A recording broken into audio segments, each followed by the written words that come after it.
My parents starved me every night, so my brother could have seconds while telling me, girls are meant to be skinny, so I went no contact. That was 7 years ago. They just found out I have children through my grandfather's obituary and have been sleeping in their car outside his lawyer's office for 3 weeks. My brother has been the favorite child since he was born. My parents really wanted a son, and when they had him, they gave him all their attention. Since I was the older sister, I was left out a lot and ignored badly. The neglect was bad. I would go hungry some nights because my brother wanted a second portion of food, and I was forced to give him my plate. Girls are meant to be skinny anyway, my mother would say to me whenever she did this. My birthday was not even celebrated most years, and when it was, I would get a few cupcakes. I don't remember getting a single birthday present past the age of 10 from my parents. My brother took glory in this too. The entitlement spoiled him a lot. He never failed to bask in the fact that he was better than me, that he was the favorite, and he was a bully too. I had a lot of bruises from him, and being a girl, I could not fight back a lot. Whenever his birthday came around, he would show off his presents to me, knowing that a few months ago when it was my birthday, I got nothing. This was one of the ways he made sure I knew I was inferior to him. I had enough when I was 16 after a particular event. It was my birthday. I woke up knowing it was not going to be celebrated heavily, but this year I was hopeful it would be different. A few weeks ago I told my parents I would love it if my birthday was celebrated this year, and I was not asking for extravagant presents, just a nice cake and perhaps a family dinner at a restaurant of my choosing. They agreed, and being excited, I booked a restaurant for us four for my birthday. Well, when my birthday came, there was no cake. Cool, whatever, maybe dinner will still go ahead. The table was reserved for 6 p.m., and when 5 p.m. rolled around, my parents told me they are taking my brother go-karting and that I can order myself some pizza later. They're going for food later and won't be back till late. They left before I said anything, and I cried a lot. That was the day I moved out to my grandfather's house. I was gone with my belongings before they came home. My grandfather was the only person who understood me. He gave me presents. I was never hungry at his. He was my comfort person. When my parents found out I was gone, they called me. And when I explained that I would like to live with my grandfather, my mother responded with a lukewarm, "If that's what you want." None of my family spoke to me for the next 7 years. The next time I saw them was my grandfather's funeral. We made small talk, and I found out that my brother was 21 with no driver's license, not in school, dropped out of high school, still living at our parents', had no job, and had a 16-year-old girlfriend. It was appalling for me to realize that my parents were okay with him leeching off of them, but it did not surprise me. Well, at the funeral, I was wearing my grandfather's watch, a watch he left for me, and a watch that was priceless to me. It was not a watch I planned to wear a lot, just on special occasions, and of course I wore it to the funeral as a way to commemorate him. My mother told me that the watch looked expensive, and I told her I do not care about that. Well, she butted in, suggesting I sell the watch and give the money to my brother. Apparently my brother was looking at getting a place for him and his girlfriend, and needed some money. I suggested to my parents that they should help him out, but they said that they did not have any money. She said she also knew I was doing not bad for myself financially, and can afford to do this for my brother. I did not engage in this conversation. I didn't even bother to explain my answer. I simply told her no. For the next few months, my family and I did not talk, and I thought that was that. But my mother reached out asking to come over, and promised not to talk about me lending money at the dinner. I agreed. In hindsight, I do not know why. I think she pressured me into saying yes, as I did tell her I wasn't sure, but she kept pressing. Either way, my parents and my brother came over the next week. The dinner went well, but that night I noticed that my watch was gone. It was there earlier in the day. I knew that. I saw it. I searched the house to make sure and confirmed that it was not in my house. My family had to have taken it. I called my mother, and to no surprise, she denied it at first. I pressed her over and over, and it was only when I bluffed about having cameras in my house and pressing charges that she cracked. She told me my brother took it and plans to sell it. I told her if he goes through with it, I will press charges. I will drag them through the mud, and I expect the watch to be returned to me tomorrow. She tried to yell at me, but I hung up. I sent her a text right after telling her she has until tomorrow night to present me with the watch. Well, she came over the next day with my watch. At first, I thought it was a miracle. I was going to get my watch back without any trouble. But as always with my parents, it was not so easy. The watch was broken. It was cracked badly, and it would cost a lot of money to fix. I asked my mother what this was, and she said with a grin, "Your watch. I hope you're not too angry. I accidentally dropped it," chimed in my brother. I saw red at that point and exploded at them. I yelled at them so loud that the neighbors came out and my parents drove off. I spent an hour looking at the watch and crying. I managed to get in touch with someone willing to fix the watch, thankfully,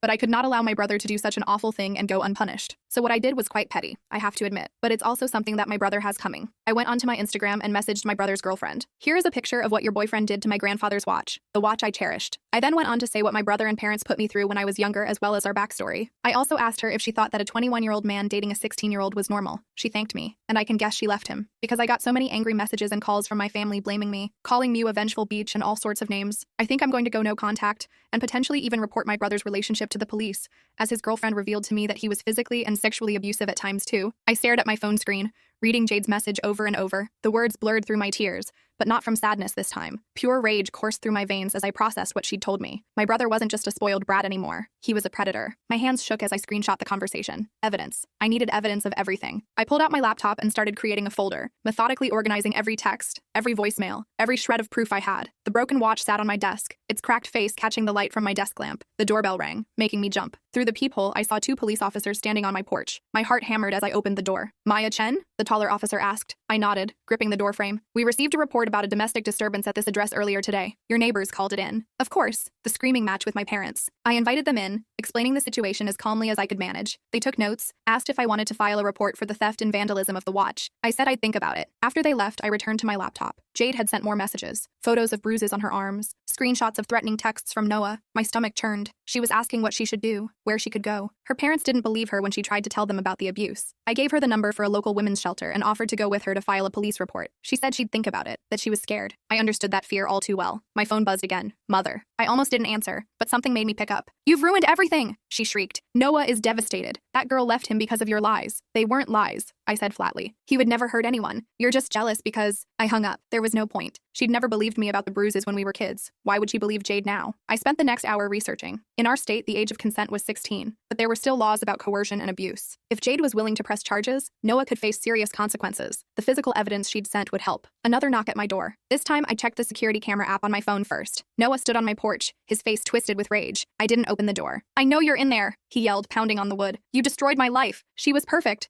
And you poisoned her against me. I called 911, calmly explaining that my estranged brother was trying to break into my home. I stayed on the line with the dispatcher, listening to Noah's threats through the door. He kicked it several times, screaming about how I'd always been jealous, how I couldn't stand to see him happy. The police arrived within minutes. I watched through my window as they confronted him. He tried to play innocent at first, then got aggressive when they wouldn't let him leave. They ended up arresting him for disorderly conduct and criminal mischief after seeing the damage he'd done to my door. I gave my statement to the officers, showing them the security footage and explaining our history. One of them, a woman about my mother's age, looked at me with sympathy. Do you have somewhere safe to stay tonight? She asked. I nodded. My house was safe. I'd made sure of that when I bought it. Security system, cameras, reinforced doors, all the things I'd wished for as a child. After they left with Noah in custody, I sat in my living room, processing everything. My phone had been silent for almost an hour. I checked it to find a message from an unknown number. This is Jade's mom. She told me everything. Thank you for reaching out to her. We're getting her help. I cried then, really cried. Not for my broken watch or my broken family, but for that girl who might have a chance now, a chance I never had. The next morning, I woke to dozens of missed calls. My father, various aunts and uncles, cousins I hadn't spoken to in years. The family grapevine had been busy. I didn't listen to the voicemails. Instead, I drove to the watch repair shop. The elderly man behind the counter examined the damage with a jeweler's loupe, clicking his tongue. This is deliberate damage, he said. Someone wanted to hurt you by destroying this. I nodded. Can you fix it? He studied it more carefully, then smiled. Yes, it will take time and money, but I can restore it. Your grandfather would want you to have it whole again. How did you know it was my grandfather's? The inscription inside. To Peter, love always Ruth. I knew Peter Chen. Good man. He brought this watch to me once before, years ago, to have it cleaned. Talked about his granddaughter the whole time. Fresh tears stung my eyes. Even here in this little shop, Grandpa had been thinking of me. I left the watch with him and drove to work. My boss took one look at my face and sent me home, telling me to take a few days. I appreciated the gesture but didn't need it. Work was my escape, my proof that I'd made something of myself despite everything. That afternoon, Jade called. She was at the shelter, safe. Her parents were supportive now that they knew the truth. She wanted to press charges, but she was scared of my family's retaliation. They'll blame me, I told her honestly. They'll say horrible things about both of us. But you know what? Their opinions don't matter. What matters is your safety and holding him accountable. We talked for an hour. By the end, she decided to move forward with pressing charges. I gave her the contact information for a lawyer who specialized in these cases, someone I'd researched that morning. That evening, my mother showed up at my door. I watched her through the camera as she stood there looking older than I remembered. She wasn't yelling or pounding on the door, just standing. After 10 minutes, she left an envelope and drove away. I waited another hour before retrieving it. Inside was a check for the exact amount the watch repair would cost, and a note. This doesn't make up for anything. I know that now. I stared at the check, torn between tearing it up and cashing it. In the end, I decided to cash it and donate the money to the women's shelter where Jade was staying. It felt like the right thing to do. The next few days blurred together. Noah was released on bail, but with a restraining order keeping him away from both Jade and me. The family calls and messages continued, but I stopped checking them. I changed my phone number, giving the new one only to my boss and the lawyer helping Jade. A week later, I sat in a police station interview room, giving my statement about our childhood. The detective, a man with kind eyes and gray temples, listened without judgment as I described the neglect, the hunger, the bruises. He asked why I'd never reported it before.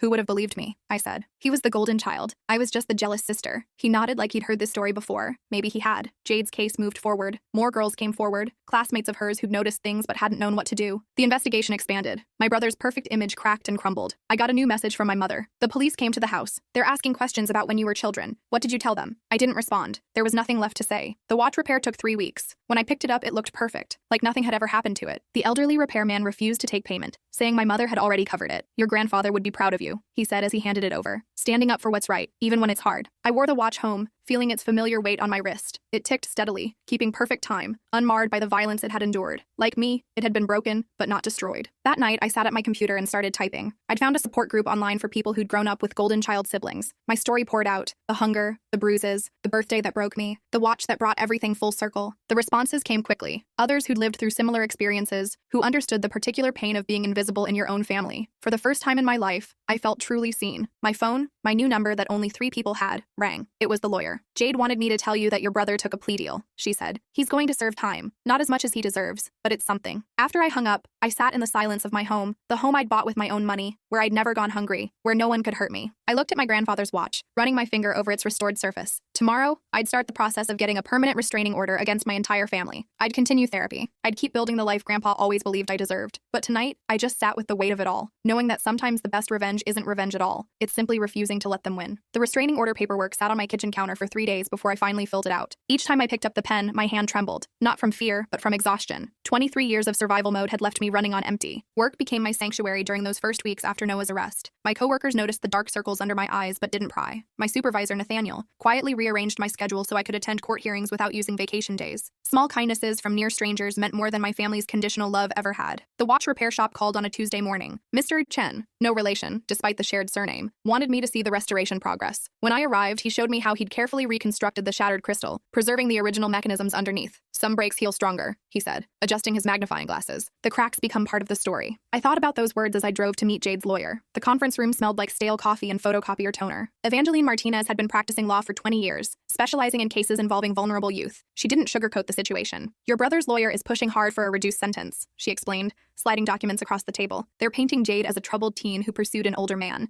Classic victim-blaming tactics." My stomach turned. Of course they were. Noah had learned manipulation from the best, our mother. "What do you need from me?" I asked. "Your testimony about the pattern of abuse could be crucial, but I need to warn you, they'll try to discredit you. Paint you as the bitter sister seeking revenge." I almost laughed. Bitter? Yes. Seeking revenge? That ship had sailed the moment Jade told me about the bruises. The first hearing arrived faster than expected. I sat in the courthouse hallway, watching families pass by. Normal families, or at least families pretending to be normal. My phone buzzed with a text from an unknown number. "You always were dramatic. This charade ends now." My mother had found my new number. Of course she had. I blocked it immediately and made a mental note to change numbers again. Inside the courtroom, I saw my family for the first time since that night at my house. My father had aged 10 years in 3 weeks. My mother sat rigid, her perfectly styled hair unable to mask the stress lines creasing her forehead. Noah wore a suit that didn't quite fit, probably borrowed from our father. He'd lost weight in jail. When I took the stand, I focused on Evangeline's encouraging nod. The questions started simple: my name, my relationship to the defendant. Then they dug deeper. "Can you describe your childhood relationship with your brother?" The words came slowly at first, then faster. The hungry nights, the bruises hidden under long sleeves, the birthday that broke something inside me. I kept my voice steady, clinical almost, just facts, no emotion. Noah's lawyer, a sharp-dressed man named Sebastian Reeves,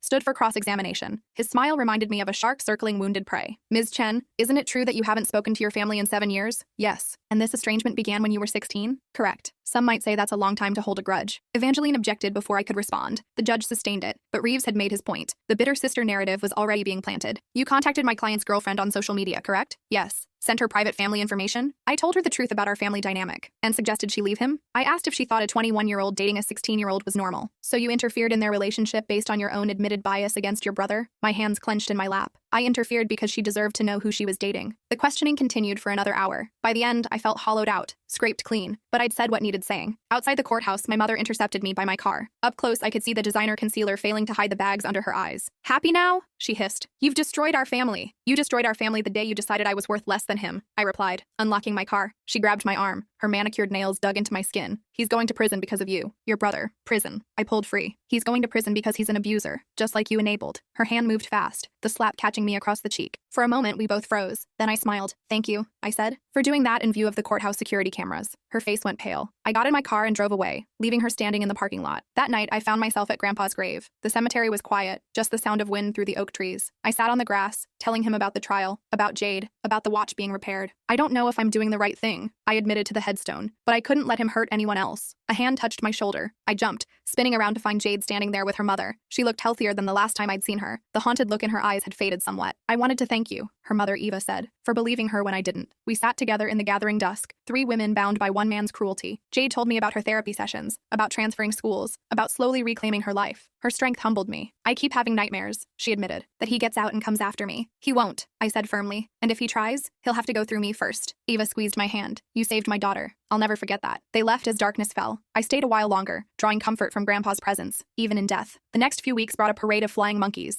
Family members dispatched to guilt, threaten, or manipulate me into dropping my support for Jade. My aunt called crying about how the scandal was killing my mother. My uncle sent long emails about family loyalty. Cousins I hadn't spoken to since childhood suddenly remembered I existed. I blocked them all. Work became increasingly difficult to focus on. I made stupid mistakes, forgot important meetings. Nathaniel finally pulled me aside. Take some time off, he said gently. Paid leave. Get your head straight. I wanted to refuse, to prove I could handle everything, but he was right. I was drowning on dry land. During my leave, I threw myself into supporting Jade's case. I connected her with other survivors who'd testified against their abusers. I researched legal precedents. I documented every threatening message from my family, building an ever-growing file of evidence. One morning, I woke to find my car tires slashed. No note, no obvious evidence, but I knew. The security footage showed a figure in a hoodie, face obscured. The police took a report, but without clear identification, there was little they could do. I had the tires replaced and installed more cameras. The intimidation escalated. Dead flowers on my doorstep. Photos of me taken from a distance, slipped under my door. My mother's perfume lingering in my entryway, though I'd changed the locks. They wanted me scared. They wanted me silent. Instead, I got angry. I hired a private investigator, someone recommended by Evangeline. Within a week, he'd uncovered interesting information. My parents were broke. Years of enabling Noah's lifestyle, paying off his debts, covering his mistakes. It had drained their savings. The family business was failing. They'd taken out a second mortgage. They were counting on you, the investigator explained. Your success, your grandfather's inheritance. They assumed you'd eventually cave and support them. The watch. It all came back to the watch. Not just its monetary value, but what it represented: Grandpa's love, freely given to the child who'd been deemed worthless. The trial resumed on a cold Monday morning. This time, Jade took the stand. Her voice shook as she described the relationship, how it started with gifts and attention, how it escalated to control and violence. She showed the bruises, the medical records, the threatening messages. Noah watched her with dead eyes. No remorse, no shame, just cold fury at being exposed. During a recess, I overheard my parents in the hallway. If she'd just given him the money, my mother whispered, none of this would have happened. We should have handled Maya differently, my father replied, kept her closer, controlled her better. They still didn't get it. They never would. The prosecution presented more evidence. Other girls who'd noticed Noah's inappropriate behavior. Teachers who'd raised concerns. A pattern of predation that my parents had willfully ignored. Then came the bombshell. Evangeline had found another victim, a girl from Noah's high school, now 19, who'd been too scared to speak up before. She testified via video link, describing a relationship that mirrored Jade's gifts, control, violence. My mother fainted, actually fainted, right there in the courtroom. As paramedics attended to her, I felt nothing. No sympathy, no concern, just tired recognition of another manipulation tactic. That night, someone broke into my house while I was sleeping. I woke to footsteps in the hallway, my heart pounding. I grabbed the baseball bat I kept by my bed and crept to my bedroom door. Through the crack, I saw him, Noah, out on bail, violating the restraining order, creeping through my home. I called 911, whispering my address, then locked my bedroom door and pushed the dresser against it. He must have heard because the footsteps quickened, coming toward my room. Maya, he pounded on the door. Open up. We need to talk. The police are coming, I said loudly. You're violating the restraining order. You ruined my life. The door shook under his assault. She was mine. Everything was perfect until you interfered. The dresser shifted. The door began to splinter. I retreated to the bathroom, locking that door too, bat clutched in shaking hands. You were always jealous, he ranted, always trying to steal attention, but you were nothing. Nothing. And you still are. Sirens wailed in the distance. The pounding stopped. I heard him curse, then running footsteps. By the time the police arrived, he was gone. They found the back door jimmied open, muddy footprints through my kitchen. An officer stayed while I called a locksmith for emergency service. As dawn broke, I sat in my violated home, understanding that this had escalated beyond family drama. My brother wanted me dead. The prosecutor used the break-in to revoke Noah's bail. He was arrested at our parents' house,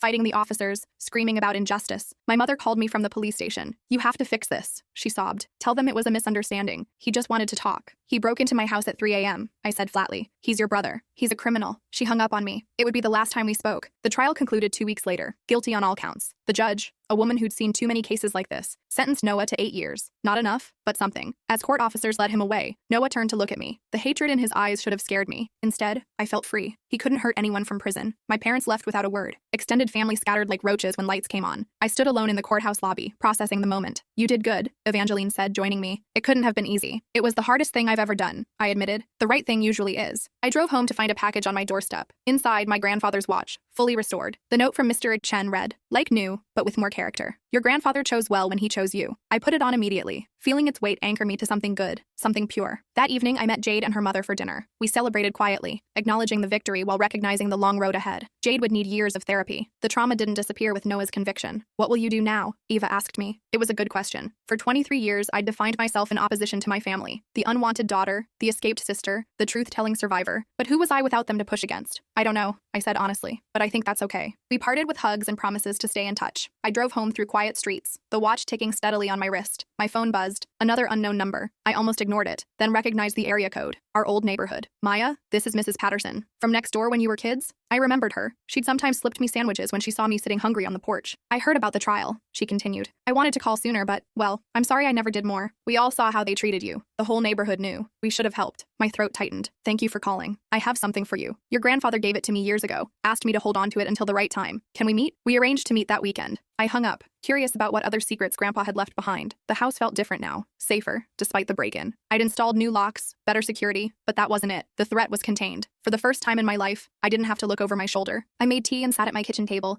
pulling out the journal I'd started during the trial. Writing helped process the chaos, page after page of memories, revelations, grief, and anger, but also hope, also healing. My phone rang. Nathaniel from work. Hey, just checking in. You don't have to answer, but the team misses you. Whenever you're ready to come back, we're here. Thanks, I said, meaning it. Maybe next week. Take your time. Healing isn't linear. After we hung up, I sat in the quiet of my home. Tomorrow, I'd start therapy again. I'd meet with Mrs. Patterson. I'd continue rebuilding. But tonight, I just existed. No crisis to manage, no family to appease or avoid. Just me, my grandfather's watch, and the possibility of a future I got to define. The watch ticked on, keeping perfect time, carrying me forward into whatever came next. I met Mrs. Patterson that Saturday at a small coffee shop downtown. She looked exactly as I remembered. Silver hair pulled back in a neat bun, kind eyes behind wire-rimmed glasses. She clutched a manila envelope against her chest as she stood to greet me. Maya, dear, she said, pulling me into a hug that smelled like lavender and fresh bread. You look well. We ordered coffee and found a quiet corner table. She slid the envelope across to me with trembling hands. Your grandfather gave this to me about 6 months before he passed, she explained. He said I'd know when the right time came to give it to you. Inside the envelope, I found several documents. A letter in Grandpa's handwriting, bank statements, and photographs, dozens of them. Pictures of me throughout my childhood that I'd never seen before. Me reading under the big oak tree in his backyard. Me helping him in his garden. Me asleep on his couch, finally safe. The letter was dated just weeks before his death. My dearest Maya, if you're reading this, it means the storm has finally broken. I've watched you grow from a neglected child into a strong woman, and my only regret is that I couldn't protect you sooner. The attached account has been growing since the day you came to live with me. It's not much, but it's yours, for the life you deserve to build. Never doubt that you were loved completely. Grandpa Peter. The bank statements showed a savings account in my name with enough money to cover several months of expenses. Not a fortune, but a safety net. Even in death, he was still protecting me. He talked about you constantly, Mrs. Patterson said softly, worried about what would happen when he was gone. He knew your family would try to take everything from you. I flipped through the photographs, each one a reminder that someone had seen me, had thought I was worth documenting. My throat felt tight. There's one more thing, she said, reaching into her purse. She pulled out a small jewelry box. He wanted you to have this too, but only after. Well,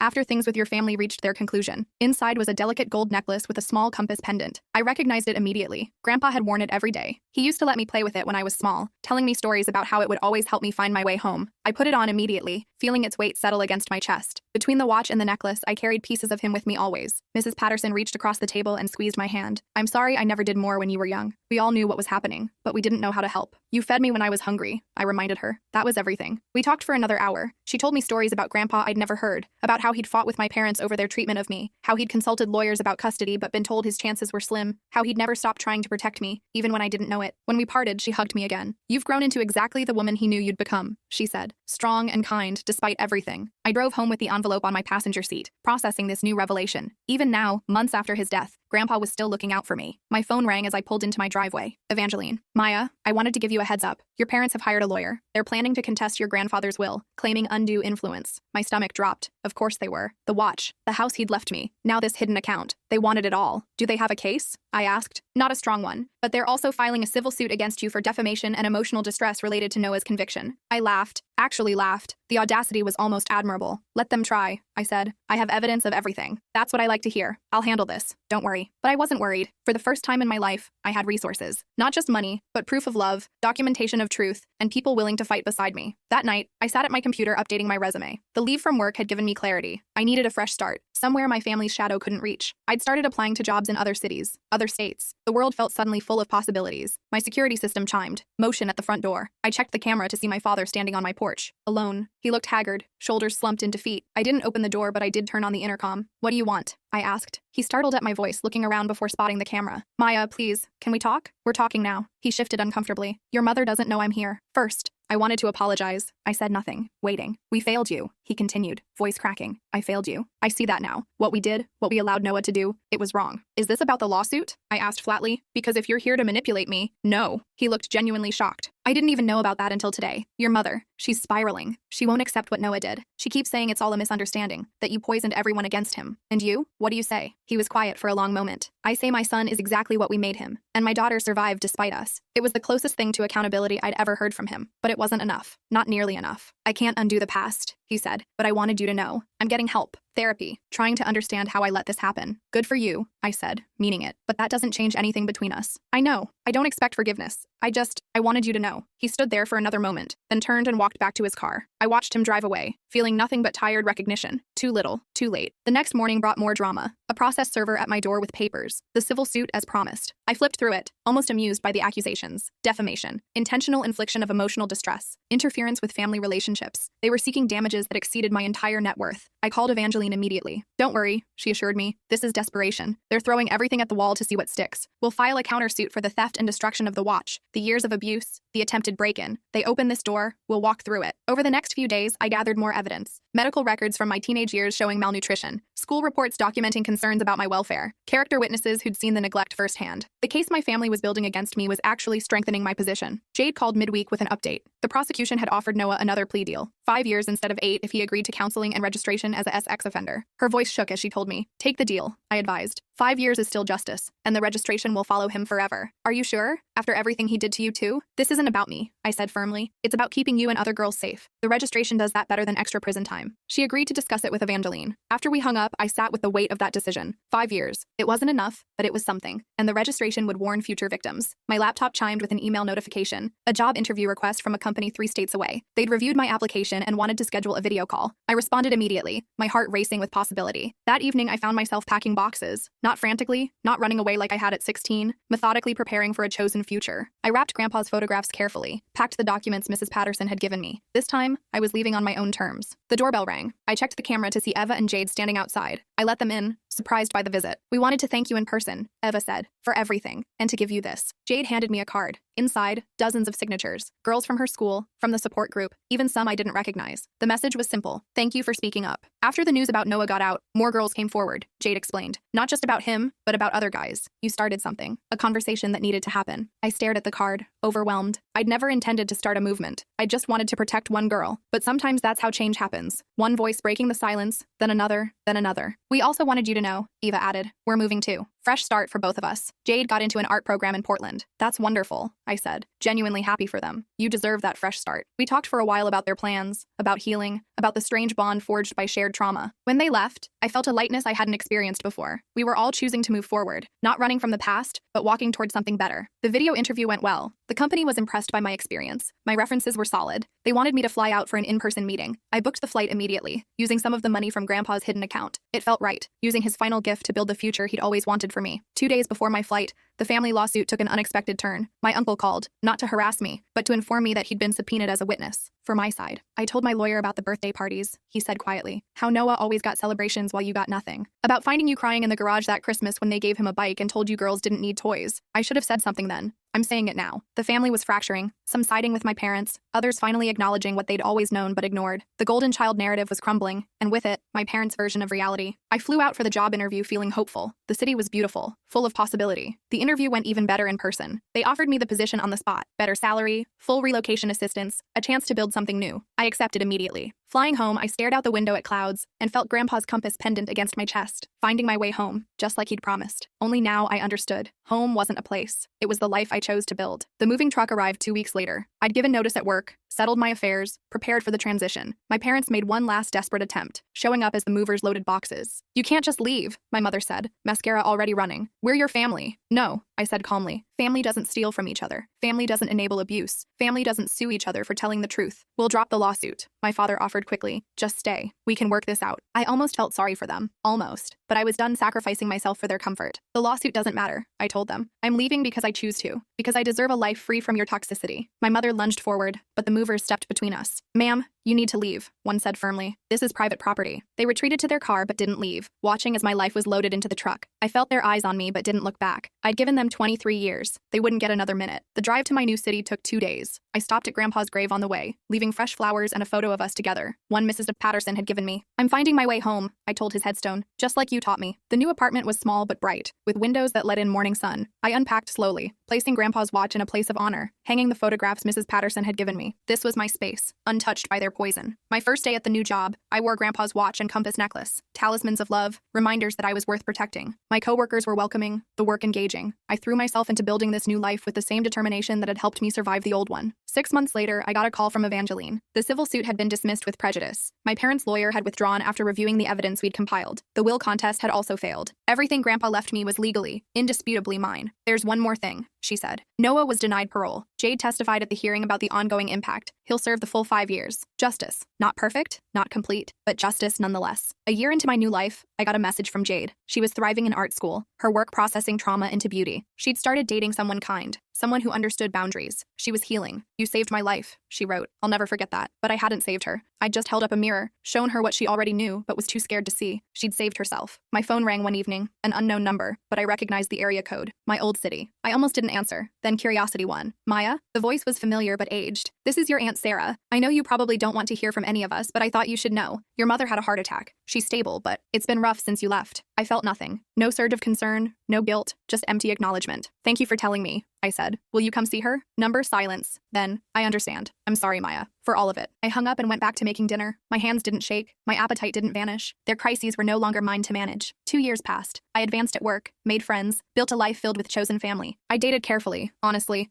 explaining my boundaries up front. Some couldn't handle it. Others understood, having their own stories of survival. Then one day, a letter arrived, my father's handwriting. I almost threw it away unopened, but curiosity won again. Maya, I'm writing because I need you to know. Noah is getting out next month. Early release for good behavior. Your mother is already preparing his room, convinced he's changed. He hasn't. I've filed for divorce, but I wanted to warn you. Stay safe. I'm sorry for everything. Dad. I sat with the letter for a long time. Noah, free again. My father, finally seeing clearly but still too late. My mother, forever enabling, forever blind. I called Evangeline, then the police in my new city, alerting them to the situation. Updated my security system. Informed my employer. Took precautions without letting fear rule me. The day Noah was released, I got a notification from my security system. Motion detected at my old apartment, the one I'd left 2 years ago. He'd gone looking for me and found empty space. Good. Jade called that night. He showed up at my parents' house, she said. The police arrested him for violating the protection order. He's going back to jail. Some people never learn, but we had. Life continued. I got promoted. Traveled to places Grandpa had told me stories about. Met someone who understood that love meant respect, not control. Built the life my family said I didn't deserve. 5 years after leaving, I stood in my office looking at the city skyline. Grandpa's watch ticked steadily on my wrist. The compass pendant caught the light. I'd found my way home, just like he promised. My phone buzzed. A text from an unknown number. This is Noah. I know you destroyed my life. I blocked it without reading the rest. Some stories don't need endings. Some people don't deserve space in your life. That night, I met my chosen family for dinner. We laughed, shared stories, celebrated small victories. No one went hungry. Everyone was seen. Love was freely given, not rationed or conditional. This was what Grandpa had wanted for me. Not revenge or reconciliation, but freedom. The chance to build something beautiful from the ashes of neglect. I raised my glass in a silent toast to him, to Jade, to everyone who'd helped me reach this moment. Then I put my phone away and lived my life. Fully, freely, finally whole. The watch kept perfect time, carrying me forward. Always forward, never back.